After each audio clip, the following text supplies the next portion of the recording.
అందరికీ నమస్కారం. శ్రీమద్ భగవద్గీత ఆధ్యాత్మిక రహస్యాలు శీర్షికలో శ్రీ త్రినాథ్ గారు ధారావాహిక ప్రసంగం చేస్తున్నారు. వారి ధారావాహిక ప్రసంగంలో ఈరోజు 164వ ప్రసంగం చేస్తున్నారు. శ్రీ త్రినాథ్ గారికి స్వాగతం. నమస్కారం. శ్రీమద్ భగవద్గీత ఆధ్యాత్మిక రహస్యాలు ఈ కార్యక్రమాన్ని చూస్తున్నటువంటి అందరూ కూడా సోదర సోదరీమణులు, గీతా ప్రేమికులు, తత్వాభిలాషులు అందరికీ కూడా నమస్సమాంజలి. శ్రీమద్ భగవద్గీత ఆధ్యాత్మిక రహస్యాలు తెలుసుకోవడం వలన మనకి ఒక్క విషయం మీద స్పష్టత వస్తుందండి. ఏమిటంటే ఆ ఒక్క విషయము? భగవద్గీత ఆ టైటిల్లోనే ఉంది, చూసారా? భగవద్గీత టైటిల్లోనే ఉంది. మొదటి శబ్దం ఏంటండి? శ్రీమతము. శ్రీమతము, భగవంతుడు, గీత, ఈ 3 శబ్దాలతో కూడుకున్నదండి ఆ టైటిల్లో. శ్రీమతము అన్న దాన్ని మామూలుగా గీతా పాఠకులు కూడా, గీతా ప్రవచనకర్తలు కూడా, గీతా ప్రేమికులు కూడా ఆ శ్రీమతము గురించి ఎక్కడా కూడా తెలియచేయటం లేదు. శ్రీమతము అంటే చాలా విశిష్టమైనటువంటి పదం అండి. శ్రీమతము అంటే శ్రీ అంటే శ్రేష్టము, మతము అంటే ఒక డైరెక్షన్ అనండి, ఒక ఇన్స్ట్రక్షన్, ఒక ఎడ్యుకేషన్, విద్య అంటాం కదా, రాజవిద్య, ఒక గైడెన్స్ అనండి. ఈ విధంగా శ్రీమతము శ్రేష్టమైనటువంటి విద్య, గైడెన్స్, ఎడ్యుకేషన్ అన్నమాట. ఎవరిస్తున్నారు? ఎందువలన అది శ్రేష్టమైంది? ఎందువలన అది శ్రేష్టమైంది అంటే రెండో పదం ఏంటి? భగవంతుడు. భగవంతుడు సాక్షాత్ విశ్వాత్మనందరికీ తండ్రి అయిన భగవంతుడు, సర్వశక్తివంతుడు, పతిత పావనుడు, దివ్య గుణాల సాగరుడు, ఆది మధ్యాంతాల జ్ఞాత, ఏమండి, త్రిగుణాతీతుడు, ద్వంద్వాతీతుడు, జ్ఞాన సాగరుడు. ఇలాగ మనం చెప్పుకుంటూ పోతే భగవంతుడి గురించి ఎంతైనా చెప్పొచ్చు అన్నమాట. ఒక్క విషయం మనం అర్థం చేసుకోవాలి, విశ్వాత్మలందరికీ భగవంతుడు ఒక్కరే. ఈ ఒక్క విషయాన్ని చెప్పడానికి భగవంతుడు ఎన్ని రకాలుగా, ఎన్ని కోణాలలో, ఎంత విశ్లేషణాత్మకంగా మనకు అర్థం చేయిస్తున్నారో ఒకసారి గమనించండి. శ్రీమతము అంటే ఎక్కడ దొరుకుతుంది మనకి? శ్రీమతం అనేది మనకి తర్వాత ఉత్పన్నమయ్యేటువంటి ప్రశ్న. శ్రీమతం అనేది కేవలము భగవానువాచ, శ్రీ భగవానువాచ 574 శ్లోకాలలో మాత్రమే లభిస్తుంది.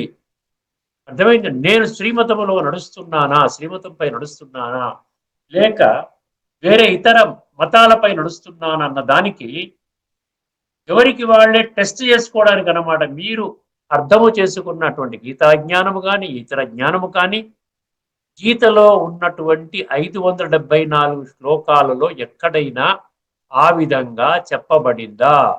అది ఒక్కటి చూసుకుంటే చాలండి, ఇంకేమక్కర్లే. ఒకవేళ ఈ 574 శ్లోకాలలో మీరు భగవంతుడి గురించి, వారు చెప్పినటువంటి జ్ఞానము గురించి మీరు అర్థం చేసుకున్నారు, కానీ అందులో ఏ శ్లోకంలో కూడా మీరు అర్థం చేసుకున్న విధానము అక్కడ స్పష్టత లేదు అంటే మీరు శ్రీమతములో లేరు, శ్రీమద్ భగవద్గీతలో లేరు. భగవంతుడు చెప్పినటువంటి మహావాక్యాలకి ఆమడ దూరంలో ఉన్నారు. అందుకనే శ్రీమతానికి విరుద్ధంగా మనకి ఇంకో 2 మతాలు ఉన్నాయండి. దాన్ని ఏమంటారంటే, స్వయముగా మీరు ఏదైతే అర్థం చేసుకుంటారో మీ యొక్క జ్ఞానం యొక్క పరిమితి దాని ప్రకారంగా లేకుండా ఉంటే మీ యొక్క సంస్కారాలు, జన్మ జన్మలుగా మీ కూడా వస్తున్నటువంటి సంస్కారాలు, దాన్ని కర్మ ఖాతా అంటున్నారు చూసారా, కార్మిక్ అకౌంట్ అంటారు దాన్ని, అది మనకు కూడా వస్తోంది. దాని ఆధారంగా, ఈ రెండుటి ఆధారంగా మీరు ఏదైతే అవలంబిస్తున్నారో, నేను భగవంతుని తెలుసుకున్నాను, లేకపోతే భగవంతుని మార్గంలో నడుస్తున్నాను అని అనుకుంటున్నారో, అది 574 శ్లోకాల బయటగానే ఉన్నట్లయితే దాన్ని ఏమంటారంటే మీ స్వంత మతము అంటారు. దాన్ని స్వమతము అనొచ్చు, లేకపోతే మన మతము అనొచ్చు. ఇది కాకుండా మీకంటూ ఒక అభిప్రాయం లేదు, కానీ ప్రపంచంలో ఎంతో మంది వేల సంఖ్యలో, లక్షల సంఖ్యలో, కోట్ల సంఖ్యలో ఫలానా దేవతా స్వరూపాన్ని కొలుస్తున్నారు భగవంతుడిగా, లేక ఫలానా దేహధారిని భగవంతుడిగా కొలుస్తున్నారు, ఇన్ని లక్షల మంది, ఇన్ని కోట్ల మంది కొలుస్తున్నారు అంటే అందులో ఖచ్చితంగా ఏదో సత్యం ఉండే ఉంటుంది. కాబట్టి నేను ఫాలో అయిపోతాను, నేను కూడా వాళ్ళ మార్గంలో వెళ్ళిపోతాను. దీన్ని ఏమంటారంటే మీ మతము కాదు, శ్రీమతము కాదు, దానిని పరమతము అంటారు. ఇతరుల నుండి పొందినటువంటి మతం. ఇక్కడ ముఖ్యంగా గుర్తించవలసిన విషయం ఏమిటంటే శ్రీమతం అనేది చాలా కొద్ది మంది మాత్రమే ఫాలో అవుతారండి. చాలా కొద్ది సంఖ్యలోని మనుషులు మాత్రమే ఫాలో అవుతారు. ఈ విషయాన్ని గుర్తుపెట్టుకోండి. మెజారిటీ, మనం మెజారిటీ ప్రిన్సిపల్ ప్రకారంగా వెళ్ళిపోతున్నాం. ఇంత కోట్ల కోట్ల మంది ఫలానా వ్యక్తిని భగవంతుడిగా ఆరాధిస్తున్నారు. వాళ్ళు కూడా కొన్ని కొన్ని అనుభూతులు పొందుతున్నారు. కొన్ని కొన్ని ప్రార్థనలు ఆ యొక్క విగ్రహారూపంలో ఉన్నటువంటి వ్యక్తి వీళ్ళ ప్రార్థనలు ఆలకించి వీళ్ళ కోరికలను తీరుస్తున్నాడు. ఈ విధంగా జరగవచ్చండి. దాని ప్రకారంగా లేకపోతే ఒక సాక్షాత్కారం అయ్యింది, దాని ప్రకారంగా మీరు ఫలానా వ్యక్తి భగవంతుడు, ఫలానా వ్యక్తి చెప్తున్న మాటలు భగవాను వాచ మాటలు అని అనడానికి ఎట్టి పరిస్థితిలో కూడా భగవద్గీత అంగీకరించదండి. భగవద్గీత ఎక్కడా కూడా ఆ విధంగా మీరు చేయవచ్చు అని చెప్పలేదు. సో ఇది తొలి మాటగా మనం చెప్పుకున్నటువంటి విషయం అండి. ప్రతి ఎపిసోడ్లో తొలి మాటగా ఏదో కొన్ని మంచి విషయాలు చెప్పుకుంటున్నాం. ఇది కొంచెం గూఢార్థము. బుద్ధి నేత్రం తెరుచుకుంటే కొంచెం విషయం స్పష్టమవుతుంది. బుద్ధి నేత్రము దాని ద్వారా మనం సత్యాన్వేషణ, సత్య మార్గంలో ప్రయాణించడానికి కృత నిశ్చయం అన్నమాట. దృఢ నిశ్చయంతో మనం ముందుకు వెళ్ళగలిగితే భగవద్గీతలోని భగవంతుణ్ణి మరియు వారి ద్వారా పొందగలిగే జ్ఞానాన్ని మీ నుండి దూరం చేసే శక్తి ఎవరికి లేదండి. ఖచ్చితంగా మీరు పొందుతారు. ఈ రోజు ఇన్ని లక్షల మంది పొందారు అంటే దానికి అంత ఇంకా ఏ అడ్డు లేదన్నమాట. మీరు ఓన్లీ మీ యొక్క సంకల్పమే అడ్డు అన్నమాట. మీకు మీరే ఆ యొక్క అడ్డు కూడా కట్టుకుంటున్నారని అర్థం చేసుకోండి. సో ఇప్పుడు ఏంటంటే మీ ముందు ఒక చిత్రాన్ని చూపిస్తాను. అదే సృష్టి చక్రం చిత్రమే. ఎందుకంటే ఏ ఎపిసోడ్లో ఎవరు ఏమైనా కొత్తగా చూస్తారు, పాత ఎపిసోడ్లు చూడకపోవచ్చు కదా అని నేను రిపీటెడ్గా చూపిస్తూ ఉన్నాను. ఈ సృష్టి చక్రం చూపిస్తాను ఒకసారి, దాని నుండి మీకు ఎక్స్ప్లెయిన్ చేసి తర్వాత ఆ శ్లోకం చూపిస్తాను. షేర్ స్క్రీన్, తర్వాత మన పవర్ పాయింట్లో ఇది పెట్టాను. ఓకే, చూడండి. చాలా స్పష్టం అండి, హైలీ ట్రాన్స్పరెంట్ నాలెడ్జ్ అండి. భగవంతుడే పరమ శిక్షకుడిగా వచ్చి జ్ఞానం చెప్తే ఎక్కడ ఎటువంటి సంశయానికి తావు లేకుండా చెప్తారని గుర్తించండి. అర్థమైందా? మనుషులు చెప్పినప్పుడే ఒక మ్యాథమెటిక్స్ టీచరు చక్కగా 10,000 పుచ్చుకొని స్టూడెంట్స్ని 100కి 100 100కి 100 మార్కులు వచ్చే విధంగా తర్ఫీదిస్తున్నారంటే ఒక మనిషే చేయగలిగినప్పుడు భగవంతుడు చేయలేడా? భగవంతుడు అస్పష్టంగా ఆ విధంగా అంతా చదువుకున్న తర్వాత కూడా భగవద్గీత ఏం చెప్పింది అంటే ఈ రోజున ఎవరు చెప్పలేరు. ఎవరో యుద్ధరంగంలో అర్జునుడికి చెప్పారని చెప్తారు, ద్వాపరయుగం అని చెప్తారు, లేదా హిందూ ధర్మ గ్రంథం అని చెప్తారు. నీ కొరకు భగవంతుడు ఏ సందేశం ఇచ్చాడు అని అడగండి, 100 మందిని అడగండి, ఒక్కరు కూడా చెప్పలేదు. అర్థమైంది? ఇంటర్ప్రిటేషన్ అంటే ఏంటి? భగవంతుడు ఒక్క వ్యక్తికి చెప్పినటువంటి జ్ఞానాన్ని మన కొరకు అన్వయించుకుంటున్నాం అంతే. మనకు డైరెక్ట్గా చెప్పిన జ్ఞానం కాదండి ఇది. ఆ విధంగా అర్థం చేసుకుంటున్నాం. అర్థమైందండి? ఇప్పుడు సృష్టి చక్రం చూడండి, సత్య త్రేత ద్వాపర కలి, ఈ చిత్రాలు కూడానండి భగవంతుని యొక్క, అర్థమైందండి, భగవంతుడి యొక్క దివ్య దృష్టి ద్వారా ఈ యొక్క చిత్రాలను తయారు చేయడం జరిగింది. ఇది భక్తి మార్గంలో ఇది ముఖ్యమైన చిత్రం, సృష్టి చక్రం. అందుకని గీతలో 3వ అధ్యాయం 16వ శ్లోకంలో ఉంది, ఏవం ప్రవర్తితం చక్రం నానువర్తయతీహయ అఘాయురింద్రియారామో పార్థ సజీవతి. ఎవరైతే కాలచక్రము అనుగుణంగా తమ యొక్క జీవితాన్ని పరివర్తన చేసుకోకుండా కేవలం ఇంద్రియ సుఖాల కొరకే జీవితాన్ని పణంగా పెడతారో వాళ్ళ జీవితము వ్యర్థము చేసుకుంటున్నారు అని ఆ యొక్క శ్లోకం యొక్క అర్థం అండి. సత్యత్రేత ద్వాపర కలి తర్వాత మళ్ళీ సత్యత్రేత రావాల్సిందే కదా. ఇది అలాగ తిరుగుతూనే ఉంటుంది, ఎందుకంటే ఇది చక్రం కాబట్టి. చక్రం ఆగదండి. అదే ఒక లైన్ అనుకోండి, పుట్టడం చనిపోవడం క్లోజ్ అయిపోయింది. దాన్ని ఏమంటారు? లీనియర్ అంటారు. దీన్ని ఏమంటున్నారు? సైక్లికల్ అంటారు. అర్థమైందండి? చక్రం చక్రం తిరుగుతూనే ఉంటుంది. ఈ కాలచక్రం ఆగదు. ప్రతి కల్పములో మనం మన సంస్కారానికి అనుసారంగా మనం ఎక్కడో దగ్గర మన పాత్రని మొదలు పెడతాం. బ్రహ్మాండమైనటువంటి సాత్విక సంస్కారాలతో శరీరాన్ని విడిచిపెడితే అప్పుడు మీరు సత్య గురించి ప్రారంభించుకుంటారు మీ యొక్క పాత్రని. లేకపోతే కొద్దిగా తగ్గితే ద్వాపర త్రేతాయుగము, లేక సగం తగ్గితే ద్వాపరయుగము, పూర్తిగా అసలు ఏమీ అర్థం చేసుకోకుండా దైహిక భ్రాంతిలోనే ఇంద్రియ సుఖాలను అనుభవించేయడం కొరకే జీవితాన్ని పణంగా పెట్టినట్లయితే మీరు మళ్ళీ కలియుగంలో ఎక్కడో దగ్గర మీరు జన్మ తీసుకుంటారు. ఇది ఇది తిరుగులేని సత్యం అండి, తిరస్కరించలేని సత్యం.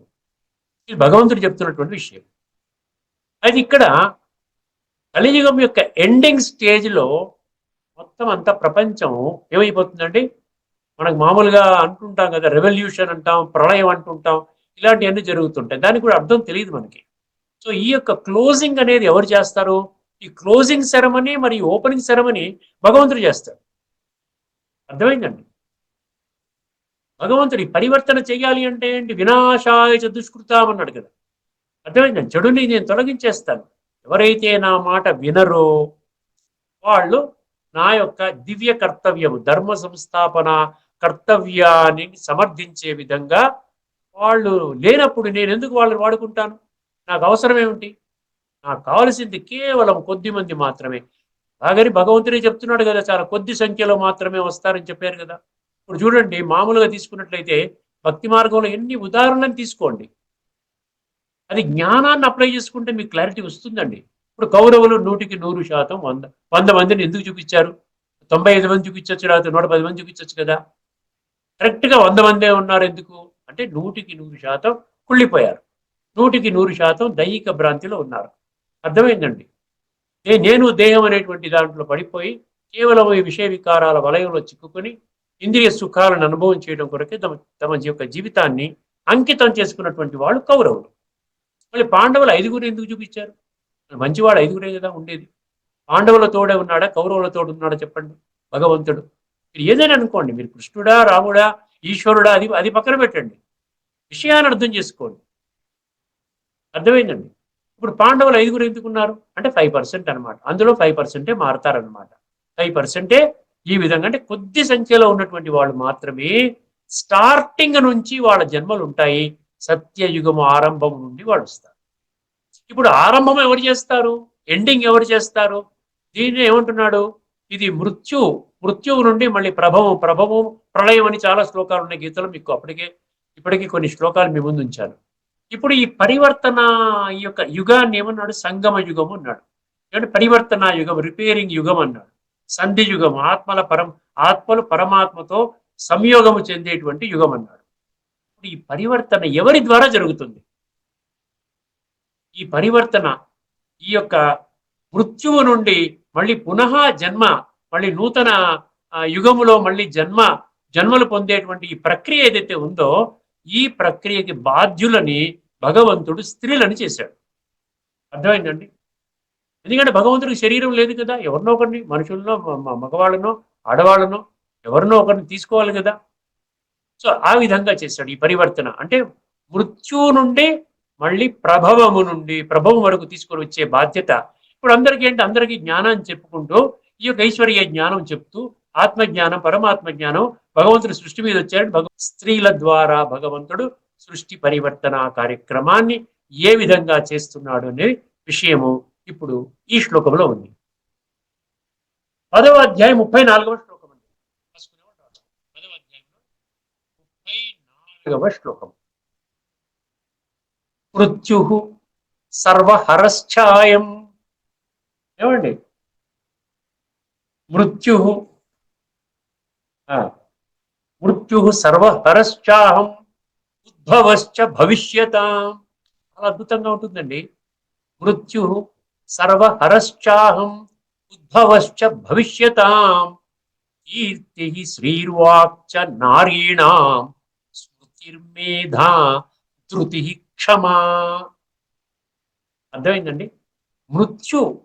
మృత్యువు హరశ్చాహం ఉద్భవశ్చ భవిష్యతాం.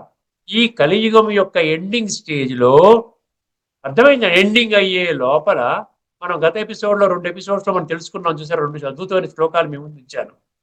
భగవంతుడు ఏమంటున్నాడు? నీవు మారినా మారకపోయినా ఈ కాలచక్రము ఆగదు. కాలచక్రం పూర్తయ్యే లోపల నువ్వు మారినట్లయితే నీవు ఉన్నతమైనటువంటి స్థానములో జన్మ తీసుకుంటావు. అర్థమైందండి? అంటే ఇక్కడ సత్యయుగంలో నీ యొక్క జన్మ ఉంటుంది, లేకపోతే నువ్వు త్రేతాలోనో మళ్ళీ ద్వాపరంలోనో ఎక్కడో పుడతావు. కాలచక్రం మాత్రం ఆగుతుందా? కాలం అవుతుందా చెప్పండి? 24 గంటలు టక్ టక్ టక్ టక్ టక్ అయిపోతుంది. మళ్ళీ ఉదయం రాత్రి పడుకుంటావు, పొద్దున్న లెగుస్తావు, మళ్ళీ టక్ టక్ టక్ టక్ అయిపోతుంది, మళ్ళీ సాయంకాలం అయిపోతుంది, మళ్ళీ మన ఏదో చేసుకుంటావు, మళ్ళీ పడుకుంటాం, టక్ టక్ టక్ మళ్ళీ. ఈ కాలచక్రం ఆగదండి, కాలం ఆగదు. కాలోస్మి లోకక్షయ ప్రవృద్ధో అన్నాడు కదా. కాలాన్ని నేను, కాలం ఆపలేరండి. అందుకని మృత్యు సర్వహరశ్చాహం ఉద్భవశ్చ భవిష్యతాం అన్నాడు. భవిష్యత్తులో రాబోయేటువంటి యుగం ఏదైతే ఉందో దానికి నాంది, దానికి ఒక కారణ జన్ములుగా నేను స్త్రీలని ముందు పెడుతున్నాను అంటున్నాడు.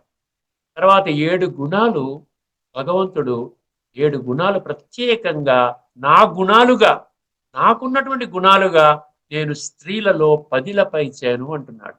ఏమిటంటే 7 గుణాలు గుర్తుపెట్టుకోండి. కీర్తి, కీర్తి అర్థమైందండి. కీర్తి ప్రతిష్టలు అంటారు కదా, పేరు. ఆ విధంగా స్త్రీలకు ఉన్నటువంటి విధంగా పురుషులకి ఉండదు అని అర్థం చేసుకోవాలి. కీర్తి, శ్రీ. కీర్తి అంటే అక్కడ మామూలు స్థూలమైనటువంటి కీర్తి గురించి కాదండి. మీరు సూక్ష్మంగా వెళ్ళినట్టయితే వాళ్ళే జ్ఞానాన్ని బోధిస్తున్నారు కాబట్టి వాళ్ళకి ఆ విధంగా వాళ్ళని రాజయోగ టీచర్స్ అంటారండి. ఇప్పుడు మృత్యుహరశ్చ ఉద్భవశ్చ భవిష్యత ఎవరంట 7 గుణాలు ఇచ్చారు కాబట్టి నారీణాం అన్నాడు. చూసారు మధ్యలో నర అనలేదు, నరాణం అనలేదు, నారీణాం అన్నాడు. కీర్తి, సో వాడు కీర్తి. శ్రీ, శ్రీ అంటే ఏంటంటే సిరి అంటాం చూసారా, ధనము. ఇక్కడ ధనము అంటే స్థూల ధనము కాదండి, జ్ఞానధనము. కీర్తి శ్రీ అంటే జ్ఞానాన్ని పంచుతున్నారు కాబట్టి జ్ఞానధనము. అర్థమైందండి. వాళ్ళు స్త్రీలు చేసినటువంటి విశ్లేషణ అంతగా ఎంత అద్భుతంగా చేస్తారు అంటే ఏం చెప్పండి, జ్ఞానము. జ్ఞాన సాగరుడి యొక్క బిడ్డలు, జ్ఞాన స్వరూపంగా వాళ్ళు తయారయ్యారు. వాళ్ళు అద్భుతంగా వాళ్ళు క్లాసెస్ కండక్ట్ చేస్తారు, చాలా మందిని ఆ విధంగా ప్రభావితం చేస్తారు, చక్కటి జ్ఞానం చెప్తారు. కీర్తి శ్రీర్ వాక్చ. వాక్ అంటే ఏంటి, సరే వాక్కు అంటే ఏంటి, మాట.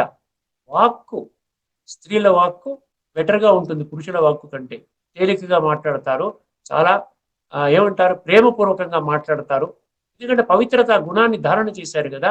భగవంతుని యొక్క వైబ్రేషన్స్, పవిత్రత సాగరుడు కదా పరమాత్మ, ఎంబాడిమెంట్ ఆఫ్ ప్యూరిటీ అంటాం కదా.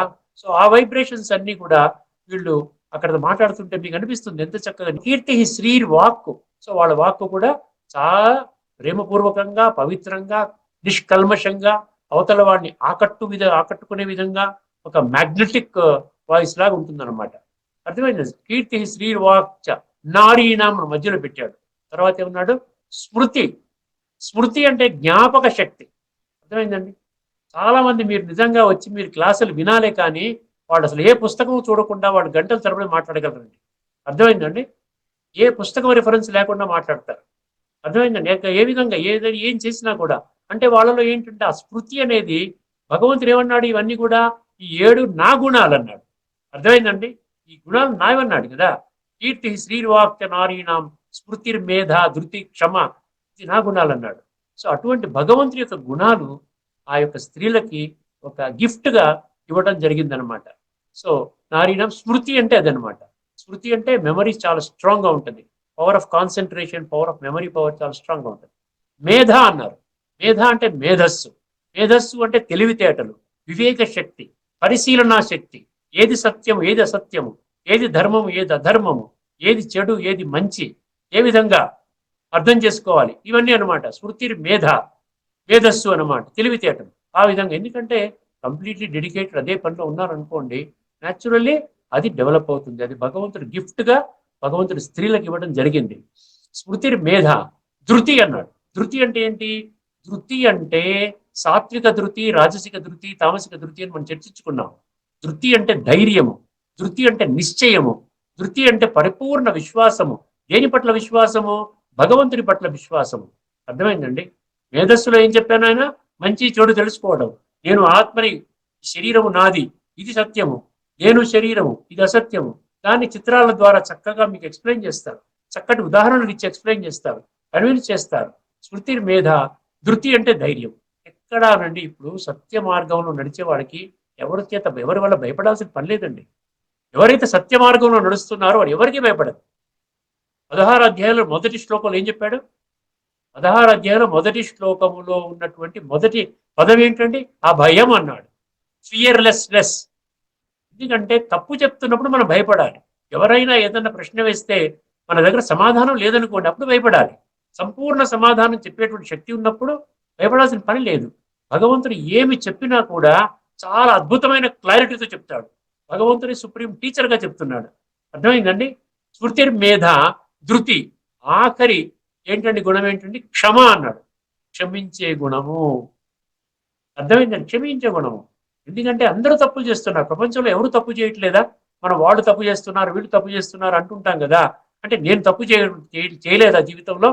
ఎవరు ఏ తప్పు చెయ్యని వారు ఏమైనా ఉంటే వాళ్ళు క్షమించకపోయినా పర్వాలేదు. అందరూ తప్పులు చేస్తున్నారు కదా. భగవంతుడు క్షమా సాగరుడు. అర్థమైందండి? God gives and forgives. God gives and forgives. Man gets and forgets. మనిషి పొందుతాడు, మర్చిపోతాడు. కానీ భగవంతుడు ఇస్తూనే ఉంటాడు.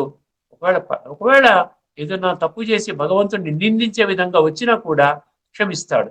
అర్థమైందండి? సో ఆ విధంగా 7 శక్తులు మనకి భగవంతుడు ఈ విధంగా గిఫ్ట్గా స్త్రీలకి నేను ఇచ్చాను అంటున్నాడు. ఇదండి ఇందులో ఉన్న తత్వము. ఈ యొక్క విషయాన్ని తదుపరి ఎపిసోడ్లో కూడా నేను మరికొన్ని విషయాలు నేను చెప్తాను, ఆసక్తికరమైన విషయాలు. స్త్రీలు ఏ విధంగా గొప్పవారు, అది లౌకికంలో ఆ విధంగా ఉన్నదా అన్న సంగతి కూడా నేను చెప్తాను. ఇప్పుడు నేను ఈ చిత్రం తీసేస్తాను. ఈ శ్లోకంలో ఉన్నది మనకు ఇచ్చినటువంటి సమయం, ఎందుకంటే ఇది ముఖ్యమైన విషయం మీకు చెప్పాలని నేను కొంచెం సుదీర్ఘంగా మీకు ఎక్స్ప్లెయిన్ చేయడం జరిగింది. ఒక్కసారి గమనించినట్లయితే ఈ శ్లోకం గురించి భగవద్గీత పుస్తకంలో ఏముందో ఒకసారి చూద్దాం. మృత్యు సర్వహరశ్చాం ఉద్భవశ్చ భవిష్యతాం కీర్తి శ్రీర్వాచ్చ నారీణాం స్మృతిర్మేధ ధృతి క్షమ అన్నాడు. ఒకసారి గమనించండి. అన్ని ప్రాణులను హరించు మృత్యువును నేనే. అయిపోయింది. కలియుగం యొక్క ఎండింగ్ లో మొత్తం అంతా క్లోజ్. తర్వాత ఏమంటున్నాడు? సమస్త ప్రాణుల ఉత్పత్తి హేతువును కూడా నేనే. మళ్ళీ సత్యయుగ ఆరంభంలో వాళ్ళ సంస్కారాలు మార్చుకున్నటువంటి వాళ్ళు ఆ విధంగా వాళ్ళు అక్కడికి వస్తారు. ఇది భగవాను వాచ. తర్వాత ఏమంటున్నాడు? స్త్రీలలో, ఇక్కడ పురుషులలో అనలేదండి, స్త్రీలలో కీర్తి, శ్రీ, వాక్కు, స్మృతి, మేధ, ధృతి, క్షమ అను వారందరూ ఆ గుణాలన్నీ కూడా నేనే అన్నాడు. ఇక్కడితో ఈ చర్చను ముగించుకుందామండి. మనము తదుపరి ఎపిసోడ్లో మరికొన్ని విషయాలు, స్త్రీలని ఆ విధంగా ఇచ్చినటువంటి ఆ ప్రాముఖ్యత, ప్రాధాన్యత ఏ విధంగా మనం అర్థం చేసుకున్నామో, మన లౌకిక విషయాల్లో కూడా, ఇప్పుడు లౌకిక ప్రపంచంలో కూడా స్త్రీలకు ఏ విధంగా గుర్తింపు ఉన్నది అన్న సంగతి కూడా మనము రాబోయే ఎపిసోడ్లో ఈ యొక్క విషయాన్ని మరొకసారి నేను ప్రస్తావించదలుచుకున్నానండి. అదేవిధంగా మనము భగవంతుడు మాత్రమే ఏమిటండి స్థితప్రజ్ఞ స్థితికి తీసుకొని వచ్చేటువంటి శక్తి ఉన్నటువంటి వారు. ఆ శ్లోకాన్ని మనం తదుపరి ఎపిసోడ్ వరకు మనం వేచి ఉందామండి. అంతవరకు సెలవు. అందరికీ నమస్కారము. లోకా సమస్తా సుఖినో భవంతు. ఓం శాంతి. శ్రీమద్ భగవద్గీత ఆధ్యాత్మిక రహస్యాలు శీర్షికలో శ్రీ త్రినాథ్ గారు స్థిత ప్రజ్ఞత్వం గురించి, అందులో ఉండే తాత్విక రహస్యాల గురించి చర్చించారు. వారికి ధన్యవాదాలు.